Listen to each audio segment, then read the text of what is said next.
saudaraku yang kekasih, jangan menjadi manusia yang asik bagi dirinya sendiri. Kemerdekaan adalah awal dari perubahan nasib si manusia. Kemerdekaan adalah awal dari perubahan nasib si manusia. Selanjutnya tergantung masing-masing manusia tersebut. Manusia-manusia yang dimerdekakan tersebut harus berjuang step by step. Ya Allah itu roh, gembala dengan roh kita, nanti Tuhan akan memberikan kebenaran, cara perdamaian. Nama kata lain adalah saudaraku yang terkasih, kita berjumpa lagi untuk membahas di penjara manakah aku kini berada. Wow. Tapi kita akan menyaksikan satu lagu pujian terlebih dahulu sebelum melanjutkan membahas hal yang sangat krusial bagi setiap orang. Kenapa? Karena kita akan mawas diri.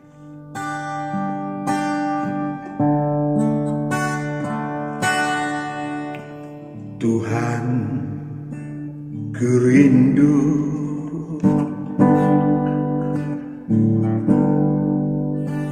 menyatakan padamu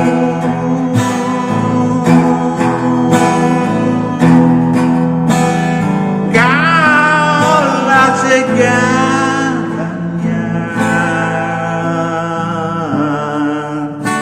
dalam hidupku.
Merdeka. Kita lanjut yang Sabtu lalu masih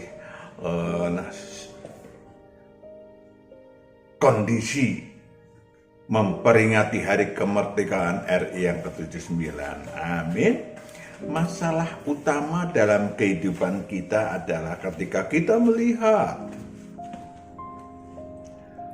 orang-orang di zaman kemerdekaan ini yang sebetulnya jauh berbeda dibanding pada masa penjajahan, tapi masih ada orang-orang yang dipenjara.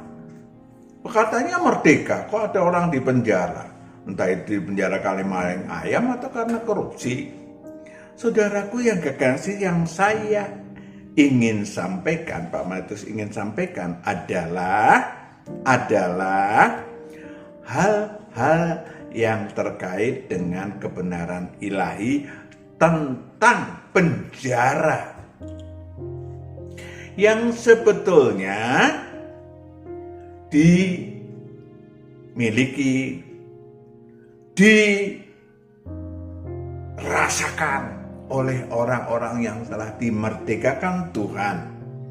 Lahir baru ilahi, dimerdekakan dari hukum maut dan hukum dosa. Tetapi sesungguhnya mereka banyak yang memenjarakan diri. Sesungguhnya banyak yang mereka masih memenjarakan diri. Loh kok gitu Pak? Yes. Seperti halnya tadi secara sekuler orang-orang memenjarakan diri karena mereka melakukan korupsi. Kalau ini ada perbedaannya walaupun agak-agak tipis. Kok agak-agak tipis? Ya, ada hal-hal yang sesungguhnya perlu dilihat dalam diri masing-masing, dalam diri saudara dan saya.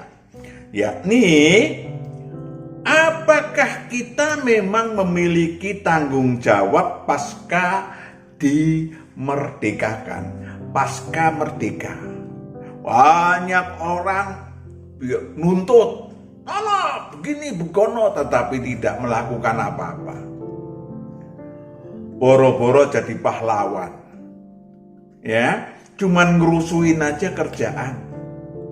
Seharusnya begitu merdeka, seseorang harus bersyukur, terima kasih. Lalu lakukan sesuatu. Kenapa? Karena yang disebut sebagai merdeka adalah bukan karena kita terbelenggu tangannya lalu dibebaskan, tetapi lakukan sesuatu. Tangan ini boleh melakukan pekerjaan, bukan kemudian kita tidur nyenyak. Kalau tidur nyenyak sami mawon, mau terbelenggu, mau ini bisa tidur nyenyak. Saudaraku yang kekasih, jangan biasakan cuma nuntut. Tunjukkan rasa syukur dengan bertanggung jawab. Apa itu, Pak? Sesungguhnya ketika seseorang dimerdekakan dari hukum dosa dan hukum maut oleh yang akhir, yang hidup, yang memerdekakan dari belenggu maut dan kerajaan maut, sesungguhnya Anda harus langsung bersyukur kepada Dia yang membebaskan Anda. Cara bersyukurnya gimana? Sungkem-sungkem lalu cuman berkata puji Tuhan? Apakah begitu? No. Boleh saja Anda mengatakan puji Tuhan, saya sudah dimerdekakan, saya sudah lahir baru ilahi. Tetapi rasa syukur itu harus disertai dengan perbuatan Anda. Markus 4 ayat 21. Markus 4 ayat 21. Lalu Yesus berkata kepada mereka, orang membawa pelita bukan supaya ditempatkan di bawah gantang atau di bawah tempat tidur, melainkan supaya ditaruh di atas kaki dia. Ketika saudara rohnya rohnya dibebaskan dari kerajaan maut, tubuh alamiahnya dibebaskan dari maut, maka saudara merdeka. Tetapi kemerdekaan itu harus disertai dengan perbuatan, yaitu menjadi terang. Terang, saudara sudah terang karena dimerdekakan. Yes, lakukanlah menjadikan terang, jangan ditaruh di bawah gantang lagi. Ya, tetapi di atas kaki Dian itu lambang sebagai murid Tuhan, menjadi terang, menjadi garam bagi banyak orang. Langsung ayat 25 aja deh. Markus 4 ayat 25. Karena siapa yang mempunyai? Siapa yang mempunyai? Siapa yang manusia tahu diri, kepadanya akan diberi, tetapi siapa yang tidak mempunyai, manusia yang tidak tahu diri, tidak tahu terima kasih, tidak tahu rasa bersyukur, apapun juga yang ada padanya, akan diambil daripadanya. Aneh ya ayatnya ya, tetapi demikianlah mereka yang tidak mempunyai, cuma nuntut-nuntut aja, padahal sudah dimerdekakan dari belenggu kegelapan. Maka saudaraku yang kekasih, jangan menjadi manusia yang asik bagi dirinya sendiri. Kemerdekaan adalah awal dari perubahan nasib si manusia. Kemerdekaan adalah awal dari perubahan nasib si manusia. Selanjutnya tergantung masing-masing manusia tersebut. Manusia-manusia yang dimerdekakan tersebut harus berjuang step by step. Bukan terus terlentang tidak berbuat apa-apa. Yang kedua, ya saya senang sebetulnya membaca sejarah dan agak-agak mendalami bagaimana Pangeran Diponegoro, saya masih hafal 1825 sampai 1830. Bagaimana pahlawan-pahlawan kita semua berjuang, ya, semua berjuang sampai titik darah penghabisan. Maka saudaraku yang kekasih, saudara juga harus mengingat perjuangan mereka. Amin. Mengingat baik manusia yang telah menjadi pejuang di negara kita secara ilahi adalah yang sudi melepaskan belenggu maut dan kerajaan maut, yakni Wahyu 1 ayat 19 ayat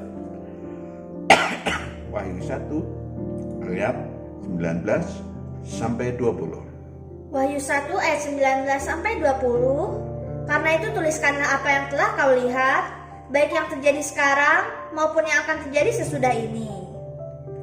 Dan rahasia ketujuh bintang yang telah kau lihat pada tanganku, dan ketujuh kaki dian emas itu, ketujuh bintang itu ialah malaikat ketujuh jemaat, dan ketujuh kaki dian itu ialah ketujuh jemaat. Wahyu 1 ayat 17-18 juga.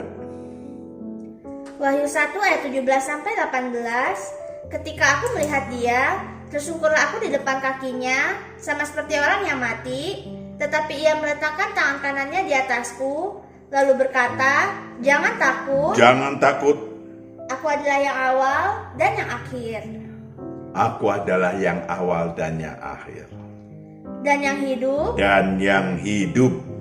Aku telah mati, namun lihatlah, aku hidup. Jadi yang saudara lihat sekarang itu bukan yang di kayu salib,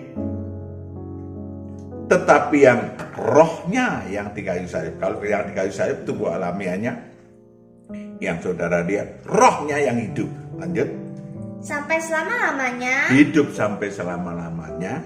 Dan aku memegang segala kunci maut dan kerajaan maut. Yes, membebaskan saudara dan saya dari maut dan kerajaan maut. Itu yang harusnya saudara datengin, saudara tengok, saudara akrabin dalam hidup saudara yang tersisa. Hidup kita yang tersisa. Jangan cuma gembar-gembor saja. Gambar-gembor atau apa itu? Jangan cuma bersorak-sorai. Haleluya, puji Tuhan. Boleh, bagus. Tetapi yang dibutuhkan oleh Tuhan adalah Matius 13 ayat 19 sampai 23. Matius 13 ayat 19 sampai 23. Kepada setiap orang yang mendengar firman tentang kerajaan sorga, tetapi tidak mengertinya. Tidak mengerti, banyak orang nggak ngerti. Bahkan nggak banyak orang yang ngerti yang membebaskan saudara dari belenggu maut dan kerajaan maut adalah yang awal dan yang akhir yang hidup. Mungkin banyak orang mengatakan Yesus Kristus. Nanti dulu, siapa ya Yesus Kristus? Karena gambar-gambar yang nggak salah. Gambar-gambar yang ditampilkan adalah gambar-gambar anak manusia. Halo? Beda, saudara. Anak manusia udah mati di kayu salib. Yang hidup sampai selama-lamanya itu yang saudara pegang. Lanjut. Datanglah si jahat dan merampas yang ditaburkan dalam hati orang itu. Yes. Itulah benih yang ditaburkan di pinggir jalan. Lanjut.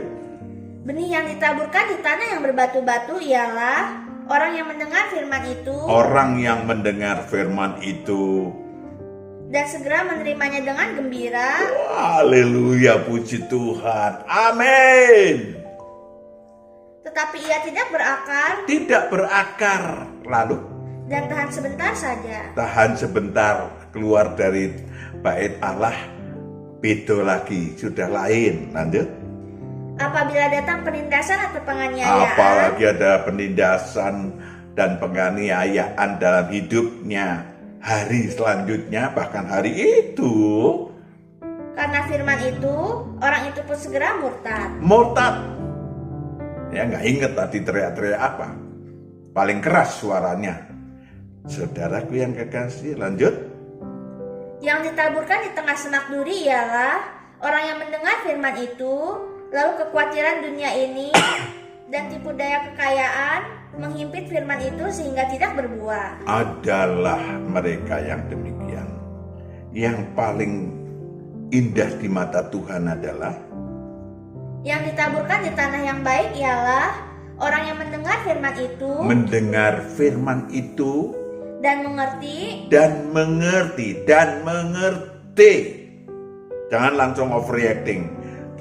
Mengerti dulu. Lanjut. Dan karena itu ia berbuah. Berbuah karena ngerti. Saya harus ngapain?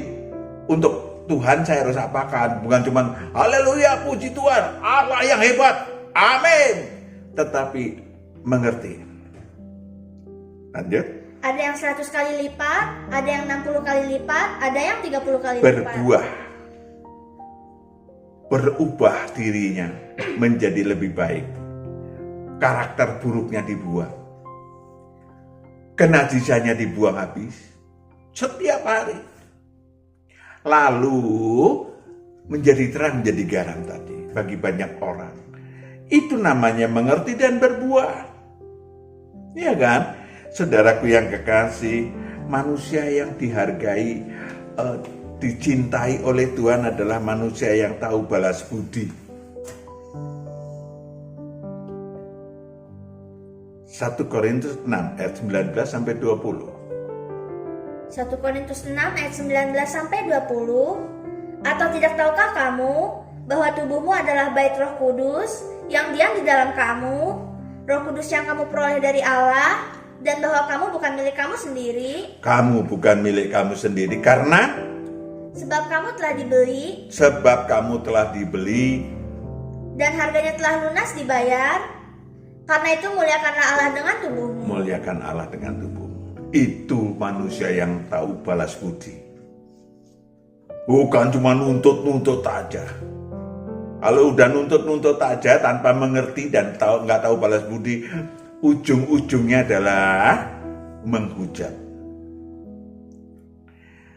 Maka saudaraku yang kekasih, mari kita tengok diri kita sendiri. Tipe apa sih saya sesungguhnya? Tipe apa sih? Ya nggak usah ngelihat kiri kanan. Mari kita tengok diri kita sendiri. Apakah kita memang datang kepada Tuhan hanya untuk minta kesembuhan, minta berkat, ya? Apakah itu? Saudaraku yang kekasih, banyak orang Tuhan sembuhkan, baik melalui banyak hamba-hamba Tuhan lewat Pak Matius juga banyak. Tetapi pertanyaannya, ya, kita tengoklah 2000 tahun yang lalu tentang orang yang disembuhkan, orang kusta. Lukas 17 ayat 11 sampai 17 kita baca supaya saya dan saudara ingat kembali bagaimana tipologi manusia. Lukas 17 ayat 11 sampai 17. Dalam perjalanannya ke Yerusalem, Yesus menyusur perbatasan Samaria dan Galilea. Ketika ia memasuki suatu desa, datanglah 10 orang kusta. Datanglah 10 orang kusta. Ingat, 10 orang kusta. Orang kusta itu nggak ada, artinya nggak bisa disembuhkan pada zaman itu. Ya, dikucilkan di satu tempat untuk tinggal bersama. Nggak boleh tinggal di desa, di khalayak ramai. Lanjut. Menemui dia, mereka tinggal berdiri agak jauh. Dan berteriak, "Yesus, Guru, kasihanilah kami." Lalu ia memandang mereka dan berkata, "Pergilah, perlihatkanlah dirimu kepada imam-imam." Dan sementara mereka di tengah jalan, mereka menjadi tahir. Mereka menjadi tahir ketika mereka mau melakukan ke tempat imam-imam. Karena apa? Karena ya ada usaha. Jadi bukan sulap-sulap sembuh. Ya bisa terjadi, tapi Tuhan mendidik. Oke, ada action. Ada yang engkau lakukan. Tentu saja gua belum sembuh, datang ke imam-imam, gua diusir lagi nanti. Ya, tapi mereka jalan. Bagus, langkah yang bagus. Sehingga di tengah perjalanan mereka udah tahir, udah sembuh. Lanjut. Seorang dari mereka ketika melihat bahwa ia telah sembuh, kembali sambil memuliakan Allah dengan suaranya. Kembali sambil memuliakan Allah, dan orang itu adalah Lalu tersungkur di depan kaki Yesus dan mengucap syukur kepadanya. mengucap syukur, tersungkur di bawah kaki Yesus, di depan kaki Yesus. Orang itu adalah seorang Samaria. Oh, orang itu adalah seorang Samaria yang dianggap pada waktu itu tidak beragama. Taurat dalam hati. Yang beragama, bablas angine. Ya, nggak kelihatan kemana. Saudaraku yang kekasih, demikianlah manusia. Ada manusia-manusia, mari kita tengok diri kita sendiri. Ya, manusia-manusia yang mengharapkan untuk hanya kepada Tuhan Yesus, hanya kesembuhan, berkat, dan macam-macam. Tipologi kayak gitu adalah orang-orang yang motivasinya final, cuman final begitu aja. Untuk sembuh, untuk ini, oh itu aja, titik. Tidak salah sih, boleh-boleh saja sih. Tetapi kelanjutan, perhatikan baik-baik. Orang-orang semacam itu tidak memahami apa yang harus dilakukan, tidak mensyukuri, maka iblis punya hak untuk nyikat orang itu lagi dengan penyakit, dengan kesengsaraan, dengan kecelakaan pada hidup selanjutnya. Matius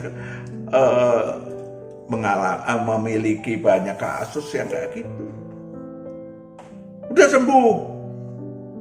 Saya bilang, belajar menjadi murid Tuhan, tumbuh dan berbuah.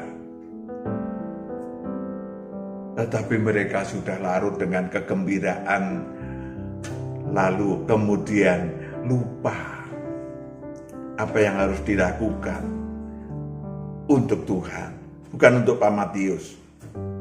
Karena yang menyembuhkan Tuhan, bukan Pak Matius. Tugas saya hanya menyampaikan kebenarannya begini loh. Lakukan. Saudaraku yang kekasih, banyak di antara mereka yang 2 bulan kemudian, 3 bulan kemudian, setahun kemudian, Pak Matius, tolong dong, saya sakit lagi, ingat sama saya enggak? Bagaimana saya ingat ribuan orang? Ya kan? Biasa kayak gitu. Saudaraku yang kekasih, mari ya, pada saat itu juga manusia-manusia pada kecewa.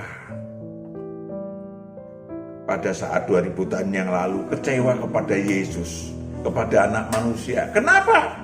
Karena mereka mengharapkan bangsa Israel kebanyakan pada waktu itu harapkan agar Yesus akan datang ke Yerusalem.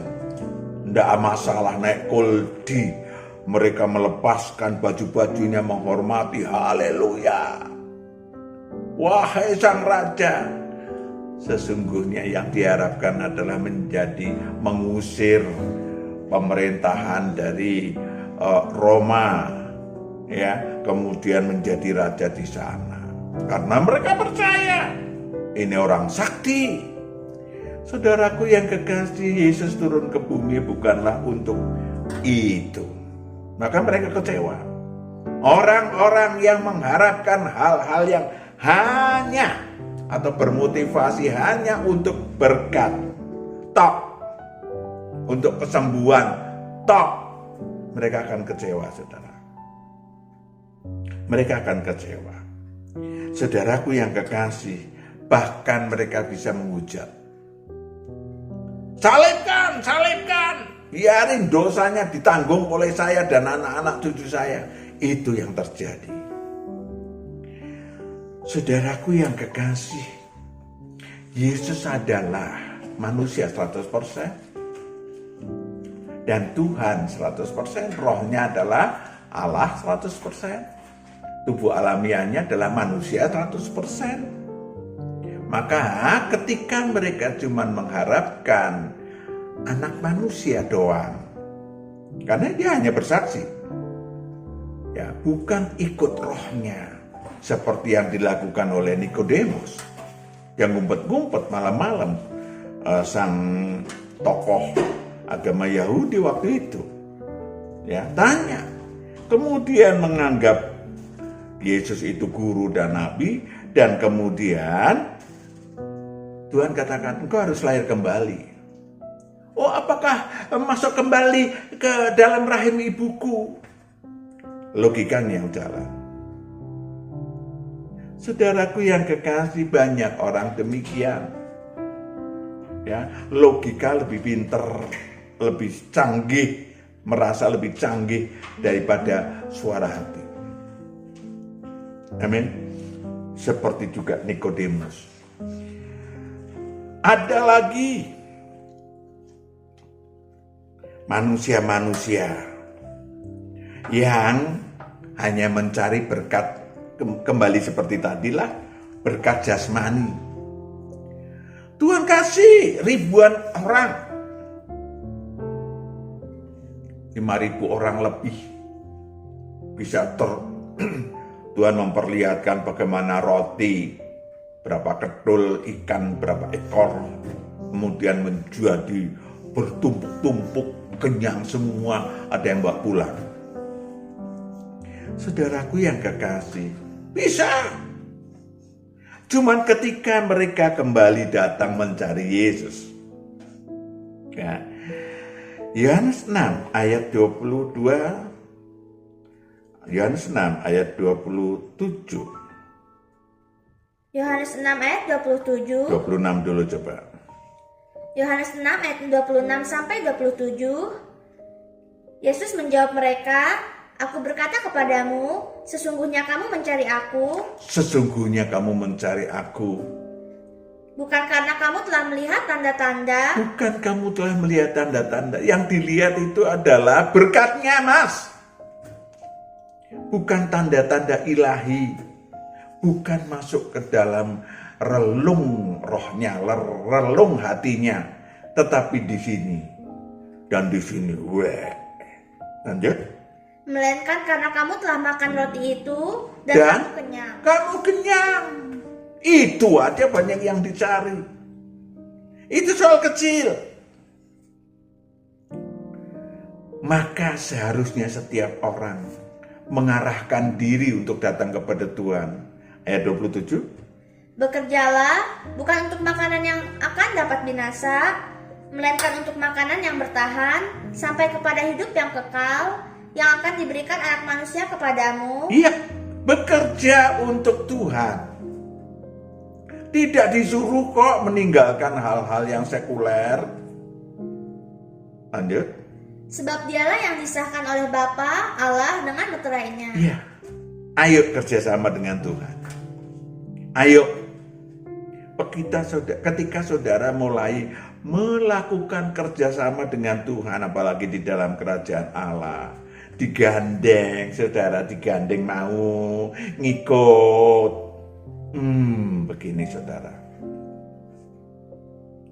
Ayo, kalau saudara masih tipenya sorak-sorai, berubahlah. Tipenya saudara cuma mencari hal-hal yang jasmani, oke. Tapi lihat dengan hati saudara, bahwa ada hal yang ilahi yang ditawarkan Tuhan. Amin. Untuk roh saudara. Kalau untuk tubuh kita, itu cuma berapa tahun sih? Orang-orang yang mencari kebenaran, maka sesungguhnya ada dua hal. Saudara butuh hal-hal yang ilahi sebetulnya. Mencari kebenaran. Allah itu roh, sembahlah dengan roh dan dapat kebenaran. Ini sebetulnya yang dicari oleh roh saudara. Kebenaran. Ya kan? Tubuh alamiahnya juga akan ditunjukkan kebenarannya apa. Ini yang penting. Ya, roh saudara mencari kebenaran untuk hidup yang kekal. Good. Pak, saya butuh saya punya masalah berat pada segala macam, kecil. Maka Matius 6 ayat 30. Matius 6 ayat 30. Jadi, jika demikian Allah mendandani rumput di ladang yang hari ini ada dan besok dibuang ke dalam api, tidakkah Ia akan terlebih lagi mendandani kamu, hai orang yang kurang percaya? Saudara mulai melihat keilahian dan kekuatan Tuhan. Halo. Dari caranya ngelihatlah saudara pada hal-hal yang disebut sebagai ciptaan Allah. Pohon, ya, flora dan fauna lah katakan. Saudara bisa melihat kehebatan itu sehingga kemudian dimasukkan dalam hati saudara. Dan itu adalah potongan-potongan kebenaran sebelum kebenaran yang lain datang. Sebelum kebenaran yang saudara bisa cerna selanjutnya yang disampaikan kepada saudara. Saudara harus memang menyiapkan dulu lahan yang baik dalam diri saudara. Mudah kok. Ya mudah. Saya barusan saja masih hari ini semut saya ternyata bertelur. Saya punya semut satu bertelur. Ya, kemudian baru tadi beranak. Tadinya saya pikir 3, 4, 5, oh banyak, ternyata sekarang mungkin ada 10, 20. Dan sore-sore ibunya sampai barusan aja mengontrol supaya anak-anaknya masuk ke rumah, ke tempatnya bersarang. Saya nggak tahu sebelah mana, dekat buku atau gimana, di meja saya, saudara. Luar biasa, saya melihat, ya ampun, ya masih hari jam gini aja mereka masih si ibunya masih ngontrol. Ada satu anaknya yang bandel keluar lari dicegat kayak orang, saudara. Saya ingin sampaikan kepada saudara, ayo ngelihat, karena ada kebenaran selanjutnya yang mudah saudara cerna kalau saudara memang menyiapkan diri untuk memiliki akal budi. Enggak cuma akal ini, akal budi. Lanjut. Sebab itu janganlah kamu khawatir dan berkata, apakah yang akan kami makan? Apakah yang akan kami minum? Apakah yang akan kami pakai?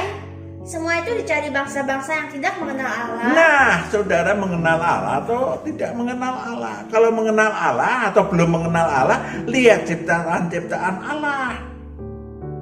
Iya kan? Lihat. Lanjut.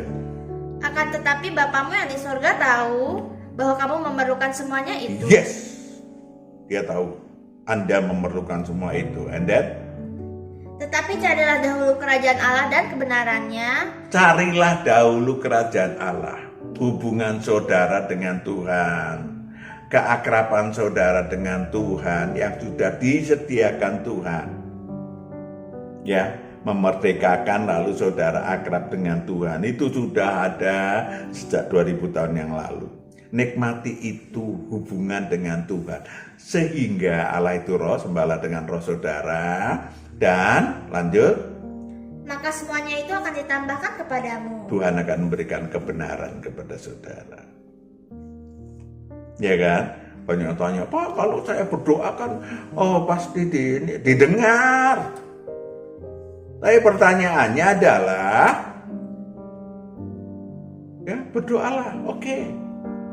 Ketuklah, ada action.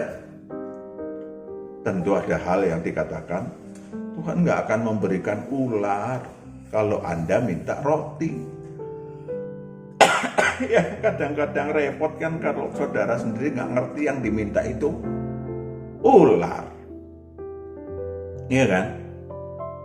Bentuknya kayak roti. Karena mata saudara ketutup dengan ular. Maka saudaraku yang kekasih, dibutuhkan kebenaran. Dibutuhkan saudara mengubah diri untuk berapa apa yang dikatakan, datanglah kepadaku yang letih, lesu dan beban berat, pikulah kuk yang kupasang. Mau nggak Tuhan kendalikan hidupmu karena matamu merem, ya kan? Memang sudah dimelekkan Tuhan, dibebaskan Tuhan, tapi baru melek, ya kan? Baru melek. Setelah melek dituntun dulu. Mau nggak dikendalikan? Karena apa? Sono sini kiri kanan nggak jelas. Dan belajarlah kepadaku. Belajarlah kepada Tuhan secara pribadi. Jangan pakai ininya doang, apalagi emosi saudara. Belajar. Saudara, cara belajarnya gimana? Tunduk,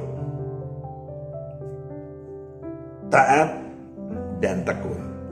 Amin. Mulai itu, persiapkan diri saudara sebagai manusia yang merdeka. Amin, merdeka. Kita berdoa, Bapa di surga, hamba serahkan anak-anakmu ke dalam tanganmu yang hadir mendengarkan, menyaksikan kebenaran-kebenaran ini. Engkau yang memberkati supaya anak-anakmu boleh hidup bersama Tuhan di dalam hari-hari selanjutnya. Dalam nama Yesus Kristus, hamba serahkan anak-anakmu ini. Haleluya.